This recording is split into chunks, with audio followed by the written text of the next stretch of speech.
Ever wonder what's really happening when you log into your email or download a big file from the internet? You're trusting these hidden codes, these invisible guardians that are constantly working to keep our digital world safe and sound. They make sure that what we send is exactly what gets received, and that our secrets, well, stay secret. But how do they actually work? Okay, let's dive in and uncover the simple yet brilliant concept of the digital fingerprint. Right, so let's just get this out of the way. When we talk about hash in the world of cybersecurity, we're not talking about, well, whatever's happening in this very funny German cartoon. We're talking about a core mathematical idea, and it solves a huge problem. In the digital world, you can make a perfect copy of anything. So how in the world can we be sure a file we downloaded hasn't been secretly changed? How do we prove a document is really authentic? The answer is all about creating a unique, tamper-proof signature for our data, and it all begins with a beautifully simple idea. Before we can even really get into what a hash function is, we have to understand the bedrock principle that makes them work. Just think of it like a one-way door in the world of math. It's super easy to walk through in one direction, but basically impossible to go back the other way. And here's the official term for it, a one-way function. All this means is if you have a starting number, let's call it x, it's super easy to calculate the result, y. But, and this is the important part, if you only have y, it is just computationally impossible to figure out what x was. We're not talking it would take a while, we're talking it's designed to be so hard it's practically unbreakable. Now, if that sounds a little abstract, this slide makes it crystal clear. I love this analogy. It's so easy to take a banana, a strawberry, and an orange. Toss them in a blender and get a smoothie, right? But could you take that smoothie and perfectly separate it back into the original, pristine banana, strawberry, and orange? No way. Not gonna happen. That is a one-way function right in your kitchen. Easy to blend, impossible to unblend. And that right there is the crucial connection.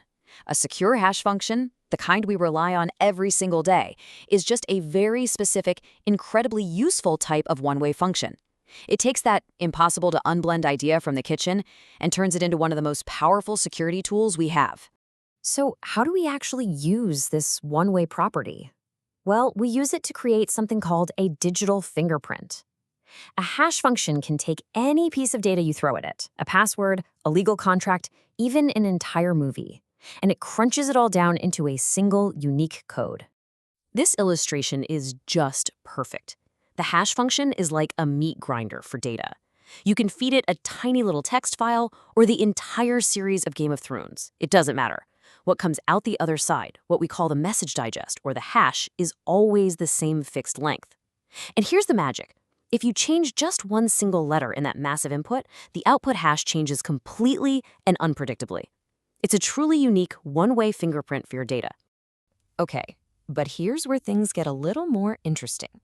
It turns out that not all hashes are built for the same purpose. You wouldn't use a sledgehammer to hang a picture frame, right? In the same way, you don't use the same kind of hash for every single security task. There are really three main flavors we need to know about. So let's use this diagram as our roadmap for a second. We can see hash functions split into two big paths. Up top, we have mit Schlüssel, that's just German for with a key.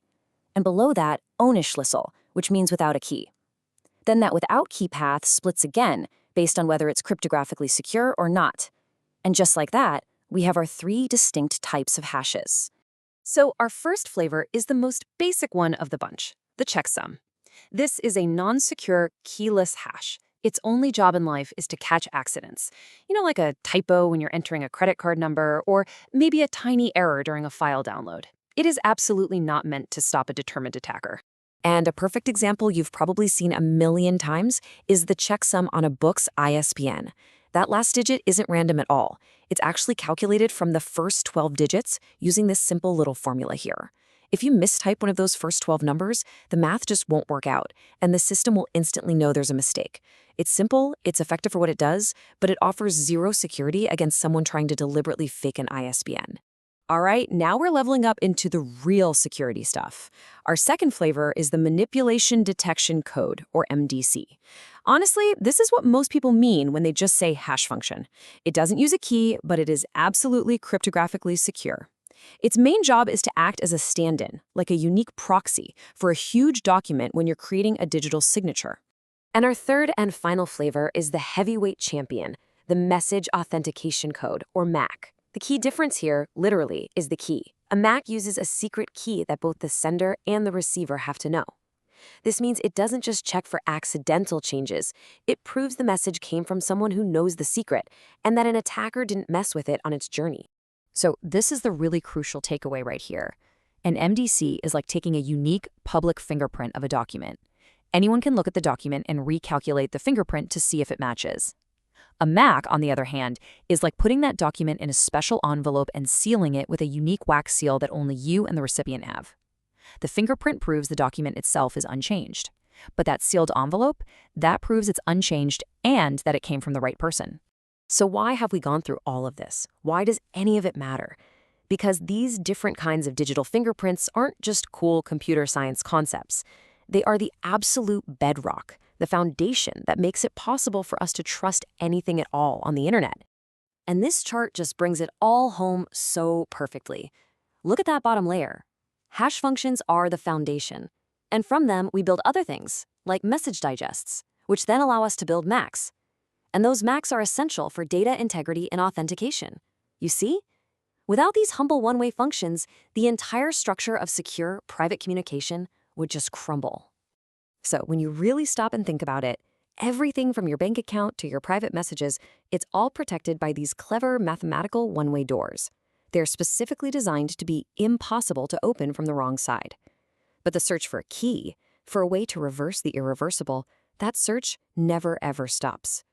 Which kind of makes you wonder, doesn't it? What happens if one day someone finally finds a way to open those doors?